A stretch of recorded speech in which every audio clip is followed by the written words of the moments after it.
page you're currently looking at is for end users or all staff of a company. This page can contain news, information, announcements, and also allow for end users to create a new work order. Work orders can be created for anything that may be issues that an end user would want to communicate about, such as a broken sink, broken door lock, lights are out, or numerous other items. Once they submit a work order, they'll be able to view their work orders that have been submitted and quickly be able to see whether the status has been assigned, unassigned, closed, when a due date is, and who it was assigned to. This will help minimize calling or emails back and forth between end users and department personnel. Let's take a look at one of these work orders that has been submitted. Let's look at this one. The door lock is broken. As you'll notice in our v16 product, we have completely revamped and upgraded our forms from our previous versions. We've added additional fields and tabs, and so we're going to just quickly walk through some of these to see what will show up on the department portal.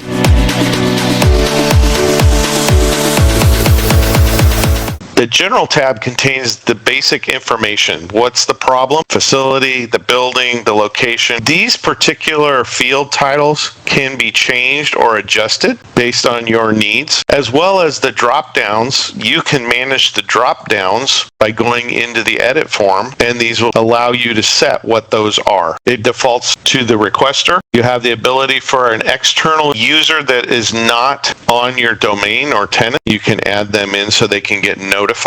Categories are set by you, so however you want to do that, and drag and drop attachments. As we're going across, once a work order is received by the department personnel, they will come in and manage the work order. So in this case, a work order will come in as unassigned. If I was the manager of the facilities department, I would come in and I would assign it to whomever that may be. You fill in a few more fields, request type. If you know a work order cost already, you can enter this in. And if this is a parent work order or child, you can choose those drop downs. Here's the assign to field. Contractor. If there's a contractor, then this field will also drop down and additional fields will open up. Now this is different in our v16 product from our earlier version as well. Let's say that the door lock's broken and we need RW engineering to fix it. If you click this, it opens up additional fields. What we've added to this product now is the ability to notify a contractor that a work order has been created. So this contractor in this case would get an email stating that a work order has been generated, and the details of the work order will be sent in that email. There is a response request from the contractor. So if we put in, we need this response request 4 days, that will also be notified. And if we don't get the response, it will send another email out. Once a response comes in, then this comes over and it will be acknowledged with a date time stamp here. So this is new to our v16. It's a little more management of contractors, although it does not allow for contractors to get into the system and manage work orders. That's a security topic that can be discussed during the demo or with your sales rep in allowing contractors to come into your system. If there's no contractors, you just leave it blank, and similarly you can put in the scheduled date and the due date. If there is, this is new, supplies and equipment are new, and child work orders are new. I'll walk through each one of those. Under supplies, now you have the ability to add supplies based on a list that you can manage called Master Work Order Supplies. This will be set up as part of training with you, as well as you can manage it throughout the life of the product. To add a supply, you simply just click on the Add New Supply, choose the appropriate supply, the quantity, and click Save, and it will show up here. So in this specific case, there's a door fix kit and disinfectant spray that's been assigned to this, and there was a cost for each of those, so this total cost will be calculated into the work order. This whole area, including costs, is new to our v16 product. Similarly, we used to be able to assign equipment, but now we've also added the ability to assign equipment and manage inventory for that equipment. So you are not allowed to add equipment to a work order if the equipment is assigned to another work order or does have no quantity. So in this case, we have a ladder here. This equipment release means it hasn't been released from the work order yet. It's still in use. But you can see if we added another item, like a Zamboni, it will say that there is none of these available. So it won't allow us to add one here. The only way that that Zamboni or that item would be able to be used is if it got released from another work order. Child work orders. In this case, this is just a door lock that's broken, so this is a parent work order. But if it was a piece of equipment or machinery and you wanted to add a child work order to the top level, you could do that via this screen as well. The additional areas here, you can print a work order if you're still inclined to use paper, and or this can all be accessed by field technicians on mobile devices such as tablets.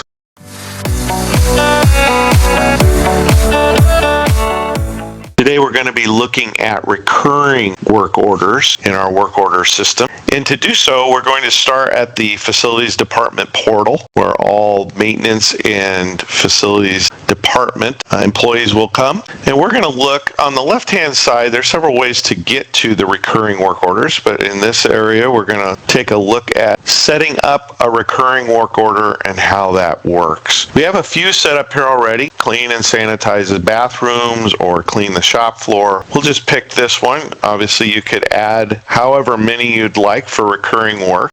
When looking at this form, we have the ability to enter the title. We want to clean and sanitize the bathrooms in this case. We have a recurring work order type. So that could be recurring work or on demand. Meaning we need to do it right now, but it's recurring. And we have intervals and next work order dates. So if it is every 7 days, in this case, to clean the bathrooms, this is what this date will get incremented by. So the next date on this would be the 27th of November in this example. And once the work order is generated on this date, it will increment this date by 7 days for the next work order. The request type, you can see there's fields to fill in, facilities, building, location, and so forth. If there's a contractor needed, again, you could pick that and they will get notified on a recurring work order. If there's a related asset, and we'll cover this more in our next video, assets can be assigned to recurring work, but in most cases, assets in this case would be used for asset maintenance or preventative maintenance. You can, however, we have a field here for an asset. If this recurring work does associate to a specific asset, you can enter that information and it will show up on the asset. You have a category, a subcategory, and then what's the work that's necessary to be done. This is what we want: clean, sanitize the toilets and the stalls, disinfect, and so forth. The information and any attachments or documents. If you have a checklist that you want to add to this or a fillable PDF form or something such as that, you can attach it to this work order and the maintenance technician would be able to see that, access it, and or fill it out. Any comments that are related to this recurring work can be put here. Once a recurring work order has been set up here, on the day that the work order is to be generated, the system will automatically generate that and it will show up in the work orders list, and it will be prefaced with recurring work order. These can be sorted by filtering the view. This is standard SharePoint, so you can come up and say, just show me all of the work orders that are recurring work orders, or by due date, or by any other type of field filter that you'd like to do.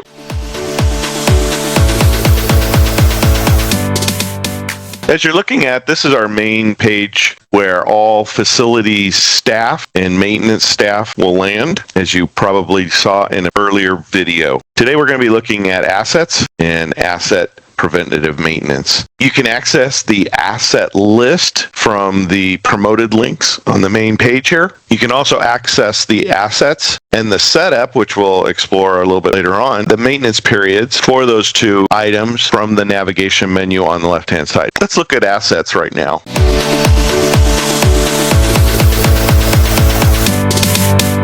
This is standard SharePoint asset list, and so when looking at assets, you can look at all items, you can look at items by view, you can set up your own custom views. It's a standard SharePoint list. Out of the box, we do have some views already created, such as when asset maintenance is due, or you can look at assets by status, and so forth. Let's look at the parts washer. And what we'll see here is a whole lot of tabs across the top that will describe the asset and the details that are relevant to your organization or company. Under the Asset Information tab, you'll find the title of the asset. If you use an asset ID, you can use that. If you use a barcode, you have a field for that. But there's some fields here that are very important that we've improved on version 16, and that is this cost limit and the work order calculation to date. Those two trigger a notification to the owner of the asset when the cost limit is met or exceeded based on the work order cost to date. So for instance, this part washer, maybe it's worth $20,000 and the owner wants to be notified when it reaches half of that amount in order to determine whether or not they replace that asset or make any other decisions regarding it. So when the work order cost to date equals $10,000 or more in US dollars, an email via a Power Automate flow will be sent to the owner, letting them know that that threshold has been met or exceeded, and then they can make a decision on that. We have where the asset is located, facility, building location, and a photo opportunity if you wanted to add that in. The description is just a text box, any attachments for it. History will be when you acquired it, cost, when it was placed into service, and so forth. You can see here the vendor that it was at, and if it's still active or not. Maintenance log is where the maintenance periods will show up for preventative maintenance on this particular asset, and we're going to cover that in just a minute. Related work orders, this is a quick view. All work orders that have ever been attached to this asset or referencing this asset will show up here. So you get a full history of everything that was done on this asset just by clicking on this tab, and you can have a review that shows up in the list. And then any child assets, if this is a parent asset that's defined here as a parent asset, if there's a child asset that's related to that within this part washer, maybe there's a motor or some other asset that you're to track, it will show up as a child asset to this top level.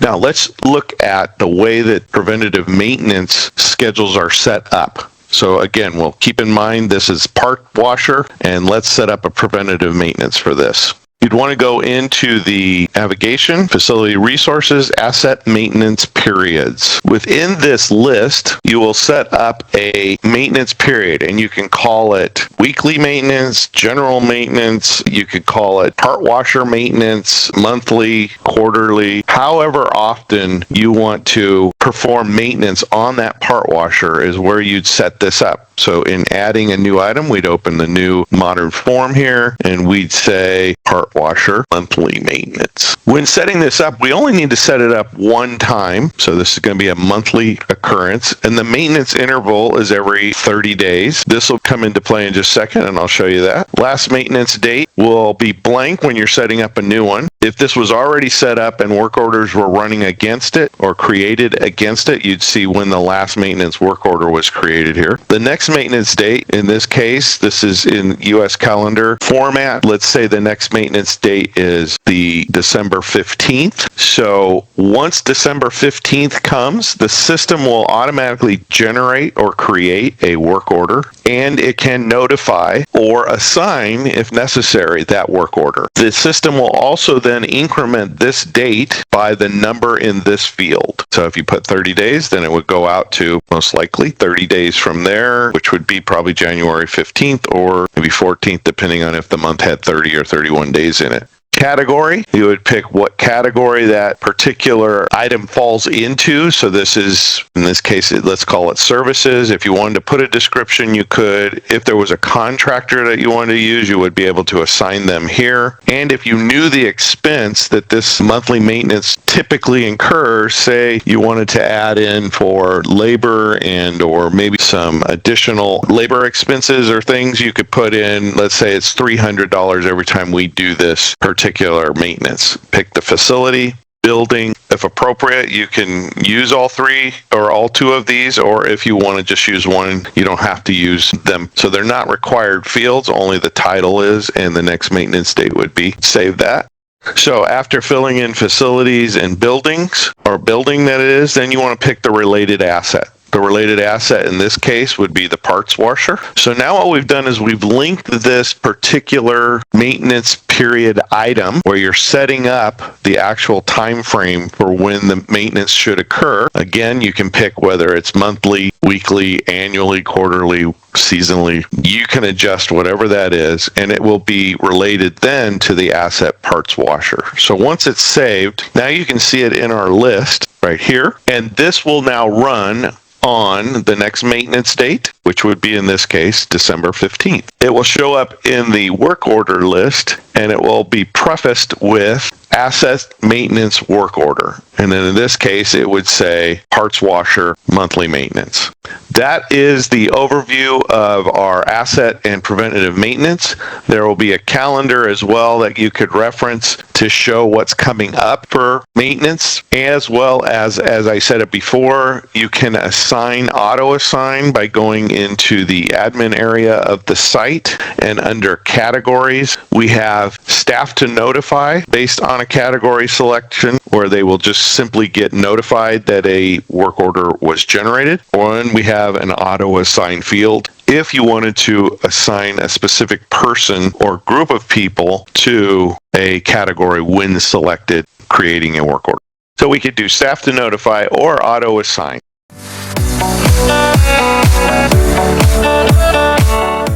To get there, we put a handy button right here on the home page which says dashboard. And when we click on the dashboard, we go to a page. What we do is we take the dashboard that we've developed and we embed it on a page. What this allows is that everybody in the company that has permission to this page can then come in and view the dashboard. From a technical point of view, we also have options to set this dashboard up to refresh multiple times a day, once a day, or once a week, depending on your usage and how much you need. The typical installation would have probably 3 or 4 updates per day, so it's not live data, it's near live data. When we look at this first page, and you're going to notice down at the bottom here, we have a little thing that says 1 through 6. Not all pages are required, of course. It depends, again, on how you intend on using the facilities module, but the work order overview is the first page. And across the top of the work order overview, we have 4 what we call slicers. These are things that allow us to narrow down the information that we have, because this is tracking all of the data that we've ever put into SharePoint. So when the first thing we need to do is look at the dates. You'll notice that there's a date hierarchy here, and if I push this little up button, then it just gives me all of 2025. If I push the down arrow, it allows me to select specific months. Notice that below, as I select these different months, it changes the display. If I click again on all of that, or if you unclick it, it gives you all data. The same thing happens when we go to the assign to. Who did we assign these work orders to? Was it to Ross or Jeff, or did no one get assigned to it? As we click on these different buttons, it changes the displays below. And when we unclick it, it goes back to all. The facility or building. And this is, again, one of the things that if we have several buildings, notice that it's a hierarchical structure based on the new facilities structure, where we have facilities and buildings that are related to each other. If it's blank, there are no blank buildings, of course, but there are blank headquarters facilities. There is the blank facility. In other words, there's work orders that are blank and they don't have the building filled in. But when nothing's checked, everything is in the report. And then the last one is for status, and status allows us to select. If we want to just see all of the unassigned work orders, we can do that, and we can see how many of them there are. We can see that there's some errors here too. One of the things about the Power BI dashboard is it gives you an incredible view into the data and whether or not it's being updated or not. If we have something that's unassigned but it's closed, how did that happen? And that's something from an internal administrative point of view that you'll need to figure out. But this gives you the tools that allow you to look at that and say, what's up here, what's up there. So on this first page, when we start looking at the graphs, we have the work order overview. So the first thing we want to know is how many closed work orders and open work orders do we have right now? And this gives us percentages, open and closed. It also shows us by who they're assigned to, who has open work orders and who has closed work orders. And then when we get down to here, we have the categories of what kind of work orders do we have. And this tells us by category whether they're closed or open. As we finish this page and we go on to the next page, we look at the detail page. The detail page gives us very specific information about each one of the work orders that are outstanding. And we can go in here, and once again, when we talked about the slicers on the first page, those slicers also affect every other page. So we do all of our slicing or filtering on the first page, and that then impacts all of the subsequent pages. So we can see here what all of the different work orders are that we have. We can see what the status is. We can see what the category is, when it was closed, when it was created, who it's assigned to, where it is. And also a new thing in the modern facilities is work order cost. If we're going to track costs, then we keep this column in here and it automatically will sum up all of our stuff. Down here at the bottom, we have a total number of work orders and then a number of closed work orders and a total cost. As we move on, we got some other pages that are going to be important for you to see. This one is for work orders by requester. In some organizations, we have certain people that request a lot of work orders because of their position, and that's their responsibility. In other organizations, we have people that request a lot of work orders, and that's something that we need to pay attention to from a management point of view. So we want to know who is requesting these work orders. And as we can see in this example, Jeff Krausman requests a lot of work orders that he also works as the facilities manager on. So that's why it looks like the same data. However, what we're looking at here is who asked for the work order versus who the work order is assigned to. And again, we get into some detail down here so we can see a little bit about what's going on, the number of work orders and the work orders by requester. As we keep going, we now want to look at by facility. We want to see some details. We want to know, why is this facility getting more requests for certain kinds of maintenance than other buildings or other areas of the company? And it's possible that it's totally legitimate, and it's also possible that it's something that needs to be addressed. So once again, the Power BI dashboard becomes a tool for management to address problems that they can then improve the process of their company. As we move through this a little bit more, we've got some more pages that talk about work order stats. Work order stats is a really fun little deal that we put together where we break down the number of days that a work order has been open. So we have 21 work orders that have been open for over 14 days. So somebody's going to want to know about that. Another thing about a lot of this stuff is that when you click on it, you'll notice that it changes these graphs. So that's context on the page so that you can then further filter. So if I want to see building maintenance, and I can say, hey, look at that, building maintenance has been affected up here. So there's a lot of different places you can click in these Power BI dashboards that has an impact on the data in other graphs and other charts. The nice thing about this is it tells us how, this is a kind of a scorecard page where it's telling us how good we're doing at closing out those work orders. It gives our facility staff incentive to get a good report card, so to speak. So as we look at all of these details, the next page is a little bit more fun.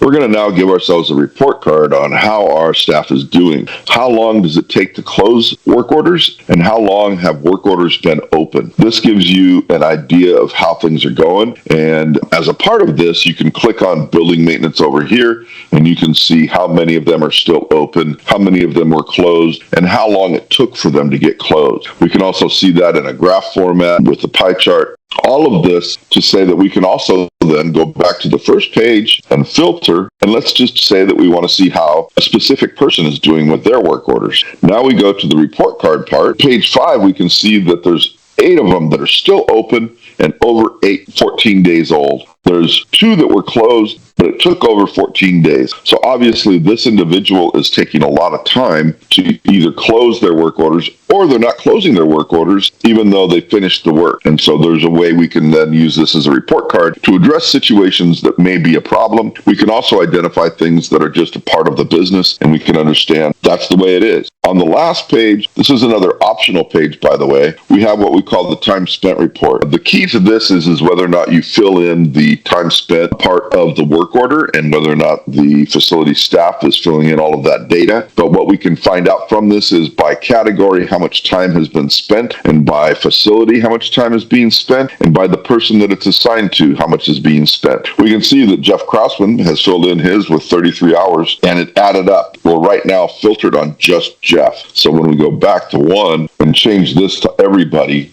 then we'll get different data on page 6. This is one of the optional pages. And key here is if you're not going to track time, then we would just hide that page. The key here, the entire thing is customizable to add additional statistics and data for your business, and also to hide things that you're not going to be using. We have a clear understanding that every business uses facilities a little bit differently, and we've designed this product to accommodate your business, not to force your business into this product. And I want to thank you for listening to this short video on Power BI dashboards and the new modern facilities module that we have.